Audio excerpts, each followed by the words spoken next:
इस वीडियो में हम लोग देखेंगे 8, 9th और 10th के लिए सर्कल जो होता है। जैसे सर्कल तीनों क्लास में है, 8 में मेंसुरेशन में है, 9th में आपका ज्योमेट्री में है, 10th में ज्योमेट्री और मेंसुरेशन दोनों में है। तो इससे रिलेटेड जो भी टर्म्स है उसके बारे में हम लोग जानेंगे। तो सबसे पहला जो होता है सर्कल। अच्छा, एक चीज और चीज, कॉन्सेप्ट आपका क्लियर होगा तो किसी भी प्रॉब्लम को सॉल्व करने में जो होगा, कोई मतलब सर्किल जो चैप्टर है बच्चों को देख के इसको टफ लगता है, पर ये जो चैप्टर होता है ये टफ नहीं, ये आपको रूल पता होने चाहिए सिर्फ, उससे ये आसान हो जाएगा। तो सबसे पहले लेके चलते हैं सर्किल। तो सर्किल किसको कहा जाता है? तो किसी एक पॉइंट से इक्वल डिस्टेंस पे जितना सारा पॉइंट होता है उसको अगर हम लोग मिला देते हैं तो उससे जो फिगर बनता है उसको सर्किल कहा जाता है। जैसे अगर मान लीजिए ये पॉइंट हुआ, ये सेंटर हो गया, यहाँ से यहाँ तक गए तो ओ ए हुआ, ये हो गया हमारे पास ओ बी, तो ये जो डिस्टेंस होगा ये दोनों सेम होगा, तो इसको सर्किल कहा जाता है। तो अगर सर्किल को डिफाइन करना हो तो if be join all equidistant points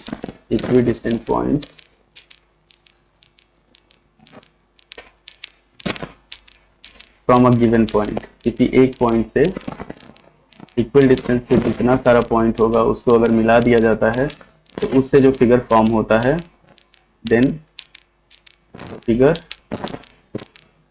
formed is known as circle. ये सर्कल कहा जाता है। तो जिस पॉइंट से हम लोग सबको मिलाते हैं इस पॉइंट को बोलते हैं हम लोग सेंटर। अच्छा, अगर कोई भी सर्कल दिया हो, सर्कल दे दिया है और हम लोग इसमें रेडियस खोजना है, ये सर्कल है, यहाँ पे सेंटर है, बीच में सेंटर होगा इसका, ये ओ हो गया, तो ओ जो हुआ ये सेंटर हो गया। ओ से अगर सर्कमफेरेंस पे, सर्कमफेरेंस कहा जाता है जो कर्व बाउंड्री में होता है उसको हम लोग सर्कमफेरेंस बोलते हैं। तो अगर हमारे पास सेंटर से सर्कमफेरेंस पे किसी पॉइंट को मिला दिया जाता है तो उसको कहा जाता है रेडियस। ये जो होगा, अगर इसको ए मानते हैं हम लोग, तो ये जो चीज होगा इसको कहा जाएगा रेडियस। अब रेडियस कहा जाता है कि distance from centre, distance from centre and a point on the circumference. किसी भी सर्कमफेरेंस पे के किसी भी पॉइंट से सेंटर का जो डिस्टेंस होता है उसको हम लोग रेडियस बोलते हैं। अब रेडियस के बाद होता है हमारे पास सर्कमफेरेंस। तो सर्कमफेरेंस जो होता है वो आउटर बाउंड्री को कहा जाता है। आउटर बाउंड्री जो होता है सर्कल का उसको हम लोग बोलते हैं सर्कमफेरेंस। फिर आते हैं कॉर्ड पे। तो कॉर्ड जो होता है वो सर्कल के भीतर जो हुआ, ये सर्कल हुआ, सर्कल के सर्कमफेरेंस पे कोई दो पॉइंट है, उसके बीच का जो डिस्टेंस नहीं, एक तरह साइंस के टर्म में डिस्प्लेसमेंट बोल सकते हैं, तो इसको कहा जाता है कॉर्ड। तो कॉर्ड जो होता है ऐसा लाइन सेगमेंट जो होता है जो सर्कल के किसी दो पॉइंट को जोड़ता है, तो उसको कॉर्ड कहा जाता है। फिर डायमीटर। तो डायमीटर एक कॉर्ड ही होता है जो सेंटर से पास करता है, डायमीटर हो गया। तो डायमीटर जो होता है किसी भी सर्कल का सबसे लंबा कॉर्ड होता है, मतलब इससे लंबा कॉर्ड नहीं हो सकता। तो ऐसा कॉर्ड जो सेंटर से पास करे उसको डायमीटर बोला जाता है। और डायमीटर जो होता है वो हमेशा 2 इंटू रेडियस हो जाता है, मतलब रेडियस का जो डबल होता है उसको डायमीटर कहा जाता है। अगर मान लीजिए हम लोग को रेडियस निकालना हो वो डायमीटर बाई 2 हो जाएगा, और डायमीटर निकालना हो तो 2 इंटू रेडियस हो जाएगा। और डायमीटर जो होता है वो होता है हमारे पास longest chord of a circle, longest chord of a circle होता है। अब आगे बढ़ते हैं हम लोग सेकेंड और टेंजेंट। तो सेकेंड और टेंजेंट का जो कॉन्सेप्ट है वो 10th में ज्यादा यूज होता है। तो जैसे ये सर्कल हुआ, अब सर्कल के सर्कमफेरेंस पे कोई पॉइंट है, उस पॉइंट को टच करते हुए कोई लाइन निकल जाता है, तो इस चीज को कहा जाता है टेंजेंट। ठीक। अब भीतर से कोई लाइन सेगमेंट, जैसे अगर हम लोग किसी कॉर्ड को दोनों तरफ बढ़ा दिया जाता है तो इस चीज को कहा जाता है सेकेंड। ये ए और बी हुआ, मान लीजिए ए और बी से इंटरसेक्ट कर रहा है तो इसको सेकेंड कहा जाएगा।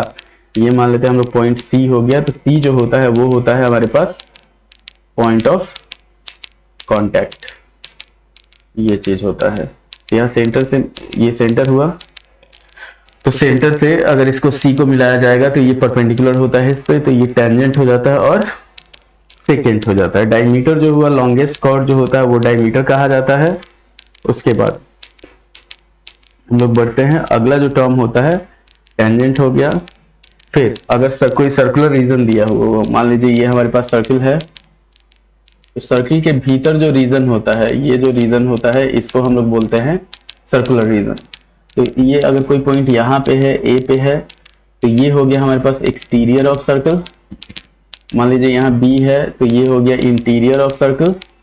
और अगर इस पे कोई पॉइंट है, मान लेते हैं हम लोग सी ले लेते हैं, तो ये हो गया on the circumference of circle, circumference of circle. अच्छा, एक और चीज होता है पाई जो होता है, तो पाई जो होता है ये किसी भी सर्कल का सर्कमफेरेंस और डायमीटर का रेशियो होता है। मतलब पाई का जो वैल्यू आता है वो होता है circumference bye diameter of circle. मतलब किसी भी सर्कल के सर्कमफेरेंस को अगर उसके डायमीटर से डिवाइड करेंगे तो पाई आएगा। पाई का वैल्यू, एक वैल्यू हो जाता है 22/7, सेकेंड वैल्यू हो जाता है, इसी को डिवाइड कर दिया 3.14, इस तरीके से। तो ये दो वैल्यू प्रचलित वैल्यू है जिसको हम लोग यूज करते हैं। उसके बाद इंटीरियर ऑफ अ सर्कल हो गया, एक्सटीरियर ऑफ अ सर्कल हो गया, ऑन द सर्कल हो गया। फिर आते हैं हम लोग कोसेंट्रिक सर्कल पे। तो कोसेंट्रिक सर्कल जो होता है कि अगर एक ही सेंटर से दो सर्कल ड्रॉ किया जाए या दो से ज्यादा सर्कल ड्रॉ किया जाए, ये कहा जाता है कोसेंट्रिक सर्कल्स। तो कोसेंट्रिक सर्कल जो होता है कि इफ टू और मोर circles are drawn from same center, उन सब सर्कल को कोसेंट्रिक सर्कल कहा जाएगा, सेम सेंटर। जैसे मान लीजिए यहाँ पे ये सेंटर है, एक सर्कल ये हो गया, इसके बाहर में एक सर्कल ये हो गया, फिर एक सर्कल ये हो गया, तो ये तीनों सर्कल जो होगा वो कोसेंट्रिक होगा और इसका रेडियस अलग अलग हो जाएगा। ये r हो गया, ये r1 हो गया, ये मान लीजिए यहाँ से मिला दिए तो ये r2 हो गया। तो ऐसा सर्कल को हम लोग कोसेंट्रिक सर्कल बोलते हैं। और दो कोसेंट्रिक सर्कल अगर है, जैसे मान लीजिए इस तरह से दो कोसेंट्रिक सर्कल है, तो इस एरिया को जो बोला जाता है, मतलब इस रीजन को जो बोला जाता है, ये बोला जाता है हमारे पास रिंग। उसके बाद हमारे पास चलते हैं, फिर आता है हमारे पास इसमें आर्क। किसी भी सर्किल में तीन चीज होता है, एक होता है आर्क, एक होता है सेक्टर, एक होता है सेगमेंट। ये होता है sector, segment and arc, ARC। तो आर्क जो होता है वो होता है हमारे पास, जैसे सेंटर, सेगमेंट और आर्क हो गया। तो सेंटर, सेगमेंट और आर्क, जैसे मान लीजिए कोई भी सर्किल दिया हुआ है, एक बड़ा सर्किल लेते हैं इस तरह से, ये हमारे पास इसका सेंटर हो गया, तो सेंटर हो गया O, ये लेते हैं A और B। तो A से B का जो डिस्टेंस होगा, मतलब ये वाला जो डिस्टेंस होगा, इसको हम लोग बोलेंगे आर्क। ठीक, किसी भी सर्किल के सर्कमफेरेंस पे दो पॉइंट के बीच का जो डिस्टेंस होता है उसको आर्क कहा जाता है। तो AB जो होगा माइनर आर्क होगा। अगर इधर से इधर हम लोग बढ़ते हैं तो AB जो है वो माइनर आर्क है, तो BA जो होगा वो मेजर आर्क होगा। मतलब इसमें दो टाइप का होता है, आर्क होता है, एक हो गया माइनर और दूसरा हो गया हमारे पास मेजर। तो माइनर आर्क का मतलब हो गया हमारे पास AB, अगर यहाँ पे लेते हैं माइनर आर्क, तो मेजर आर्क जो होगा वो हो जाएगा BA, और दोनों मिलके एक कंप्लीट सर्कल बनाता है।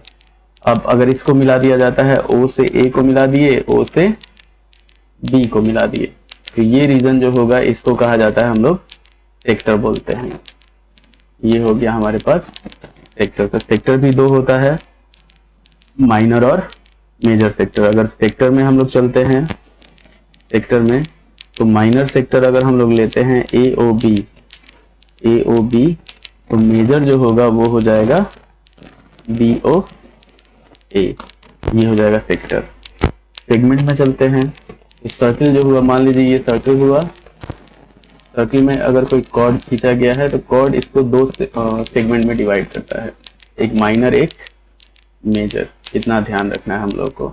ये ए बी कॉर्ड है, तो ये अगर हमारे पास माइनर सेगमेंट है, माइनर सेगमेंट, तो इधर जो वाला जो बड़ा वाला जो हो जाएगा वो हो जाएगा हमारे पास मेजर सेगमेंट।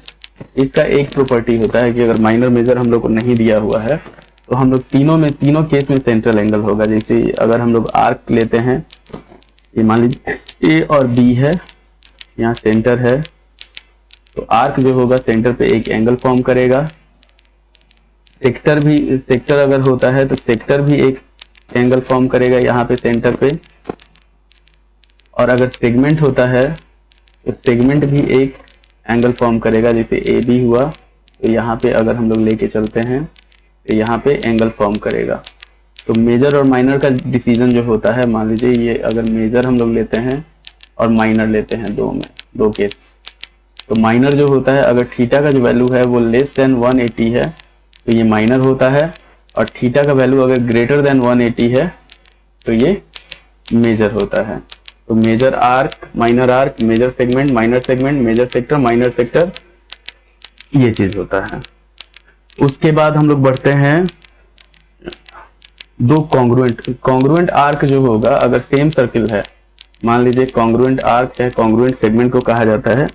तो कॉन्ग्रुएंट आर्क जो होगा अगर सेम सर्किल है और उसी सर्किल का एंगल सेम है, मतलब थीटा जो है वो सेम बनाया हुआ है, कोई आर्क है, दो आर्क दिया हुआ है, दोनों आर्क जो है वो सेम एंगल बनाए हुए, सेंट्रल एंगल, तो उसको कहा जाता है कॉन्ग्रुएंट आर्क। सेगमेंट में भी होगा, कॉन्ग्रुएंट जो सेगमेंट होगा उसमें हो जाएगा हमारे पास एंगल जो होगा वो इक्वल हो जाएगा। उसके बाद बढ़ते हैं हम लोग कॉन्ग्रुएंट सर्किल पे। तो दो सर्किल, कॉन्ग्रुएंट सर्किल उसको कहा जाएगा कि अगर दो सर्किल का रेडियस सेम होगा, सेम रेडियस वाला जो सर्किल होगा उसको हम लोग कॉन्ग्रुएंट सर्किल बोलेंगे। फिर आता है हम लोग के पास सेमी सर्किल।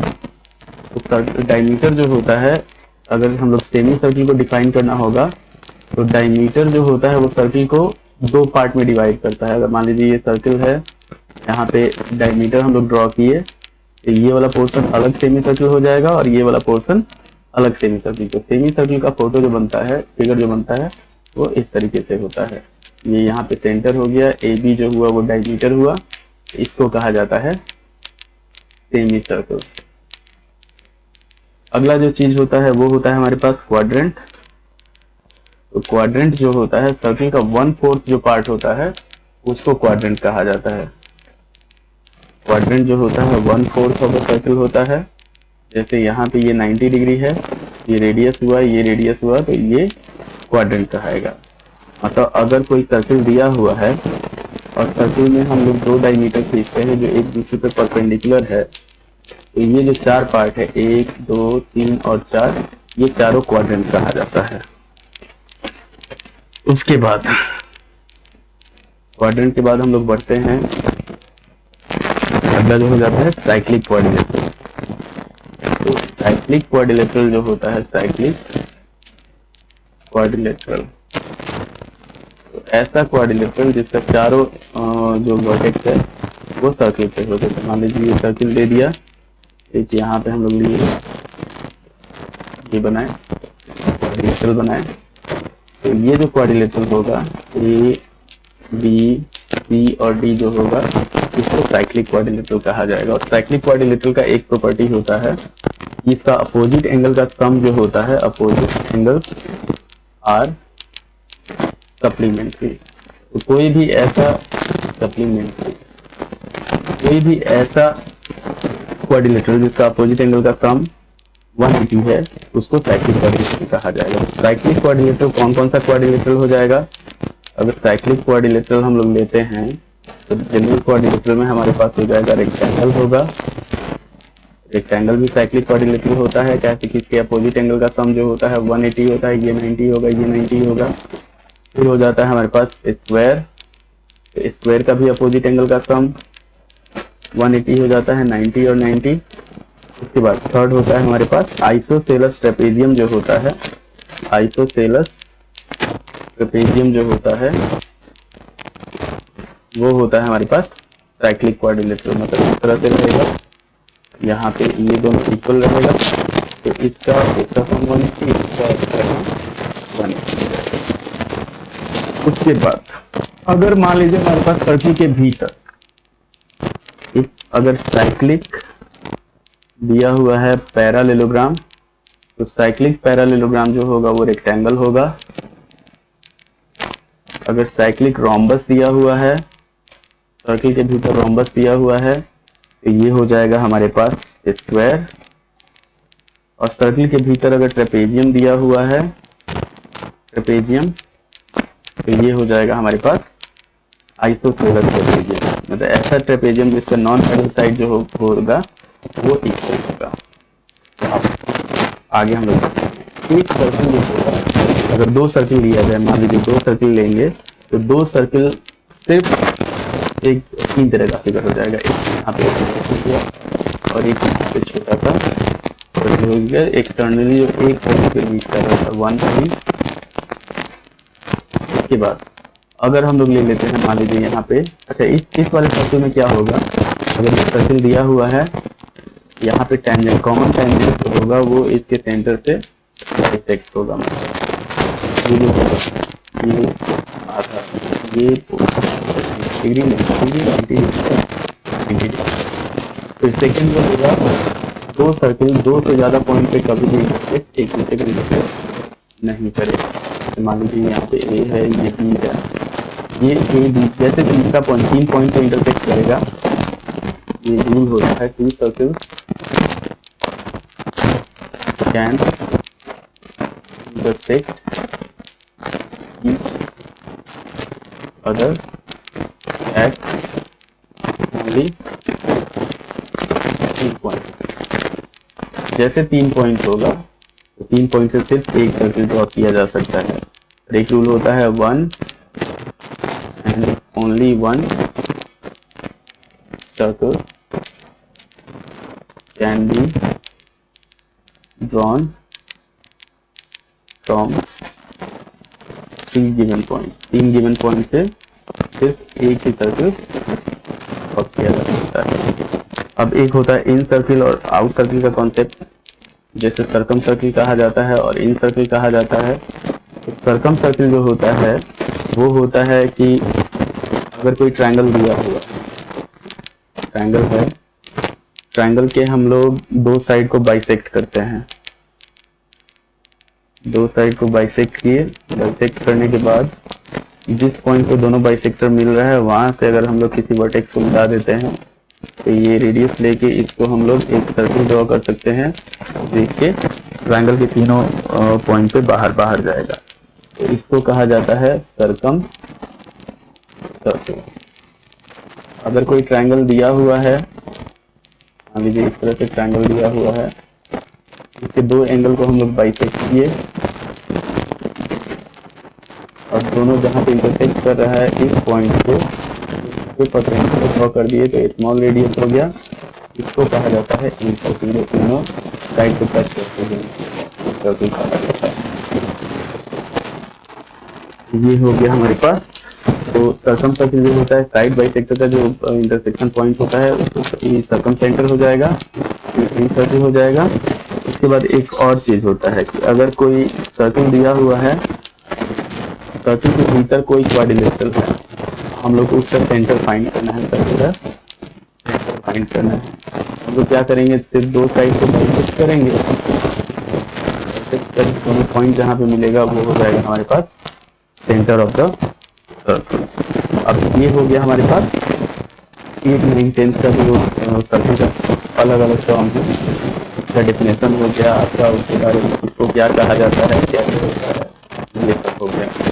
इसके बाद हम लोग बढ़ते हैं अगले पॉइंट पे। तो अगला पॉइंट जो है मैनिपुलेशन, सर्किल का जो फॉर्मूला सब होता है वो क्या होता है, अगर मैनिपुलेशन हम लोग लेके चलते हैं, मैनिपुलेशन ये हो जाता है हमारे पास कि अगर कोई सर्कल दिया होगा, इनका ये रेडियस है। अच्छा, सर्कल में कुछ रेडियस भी होगा इनफाइनाइट, डायमीटर भी इनफाइनाइट होगा, कॉर्ड भी इनफाइनाइट होगा, जितना भी चीज होगा एक सेंटर और सरकमफेरेंस को छोड़ के बाकी सारा इनफाइनाइट होगा। तो अगर सर्कल दिया हुआ है तो सर्कल का एरिया जो होता है वो होता है पाई आर स्क्वायर, सरकमफेरेंस जो होता है वो होता है 2 पाई आर या फिर हो जाता है पाई डी। इसके बाद सेमी सर्कल में अगर हम लोग चलते हैं, सेमी सर्कल में तो सेमी सर्कल जो होता है वो एरिया जो होता है सर्कल का हाफ होता है पाई आर स्क्वायर बाई 2। अच्छा, अगर सरकमफेरेंस इसका निकालेंगे तो पाई आर होगा या फिर पाई डी बाई 2 हो जाएगा। उसके बाद पेरीमीटर जो होगा वो होगा पाई आर प्लस 2 आर। अगर हम लोग क्वाड्रेंट लेके चलते हैं, क्वाड्रेंट का एरिया जो होगा वो हो जाएगा हमारे पास pi R square by 4, circumference जो होगा वो होगा पाई आर बाई 2 चाहे पाई डी बाई 4 हो जाएगा, और पेरीमीटर जो होगा वो होगा पाई आर बाई 2 प्लस 2 आर।